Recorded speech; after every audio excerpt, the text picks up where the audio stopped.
Hello, everyone. Today I want to talk to you about one of my absolute favorite subjects of all time, which is what if thinking. Now, I teach innovation and creativity classes all the time, and one of the elements that I discuss and do activities on quite frequently is what if thinking. So, what exactly is what if thinking? So, to me, it is a focus on the discussion and creation of transformational ideas and getting in the practice of doing those types of things. So it's best illustrated with some specific examples. So let's say, what if we opened a restaurant that didn't sell food and it had to make money and be successful? What if we opened a bookstore that did not sell books and it had to make money and be successful? What if we opened a clothing store that did not sell clothes? I think you can see the theme coming through here. And more recently, with everything that's going on in the world today, here's something that I wish I would have asked myself 6 months ago in what if thinking for my business. What if all of my clients canceled or postponed the work I was supposed to deliver for them for at least 3 months? Man, if I would have thought about that 6 months ago, I would be in a much better position than I am now to respond to the challenges that we have going on with quarantine and the coronavirus.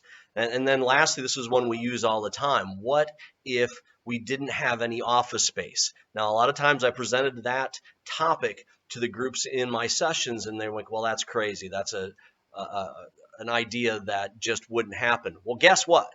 That is happening right now. We are not in offices. We're all working virtually. We're all at home. And maybe if we had thought about those sort of scenarios in advance and applied what if thinking, we would be in a better position now to respond and be nimble and be flexible with what is going on. So those are the types of ideas that we're talking about when we think of what if thinking. Transformational ideas that change fundamentally how we do and think about things. And it is something, it's a muscle in your head. You have to practice it every day as an individual and as a team and as an organization.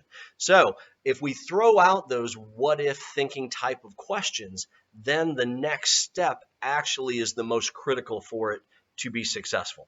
So if I say, what if we didn't? What if we didn't have office space at all?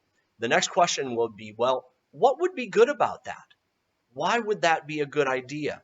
And so you're forcing positive and what we would call yellow hat thinking, if any of you are familiar with the 6 thinking hats. Yellow hat thinking is the positive. So what would be good about that idea?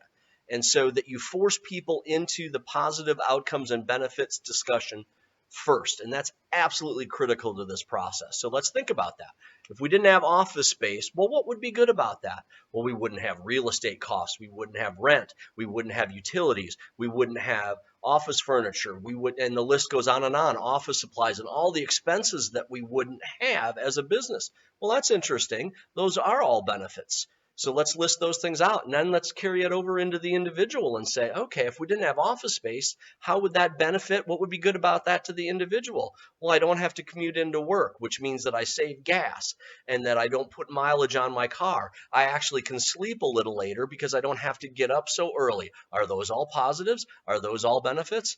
I don't have dry cleaning for business clothes. I mean, so when you get into that mode of positive outcomes and benefits of a particular idea, the lists can be very long. And the reason that is so critical in what if thinking is that you want to define all of those benefits first before you move into the next step, which is talking about, okay, what are the challenges? What are the barriers? What are the obstacles to this idea? Because if we thought or got into that mind frame first, we would squash all the positivity that could come out of a particular idea. So we always want to start with the positives first. And if your list is extensive of all the benefits, then it's much easier for you or your group to go, look at those barriers, obstacles, or things that we need to overcome or the risks associated with it and say, you know what? Those are worth it based on all of the positives that we just outlined. So my challenge to you moving forward here in these difficult times and moving forward out of them is to challenge yourself to engage in what if thinking every day. And as you come up with these crazy transformational ideas, force yourself into the next step, which is to say, what would be good about that, and write your list of positive outcomes and benefits of that particular idea. And if they are extensive, then you may say, man, this idea is worth pursuing. Now let's go see how we can overcome those roadblocks and obstacles if it is worth it. So I would love your thoughts. I would love your feedback. Please like this video if you think this was of value, and down in the lower left-hand corner, please hit the red button to subscribe if you'd like to see these types of videos moving forward and get a notification with regard to that. So thanks so much for paying attention. Stay safe, stay healthy, and until next time, let's get to work.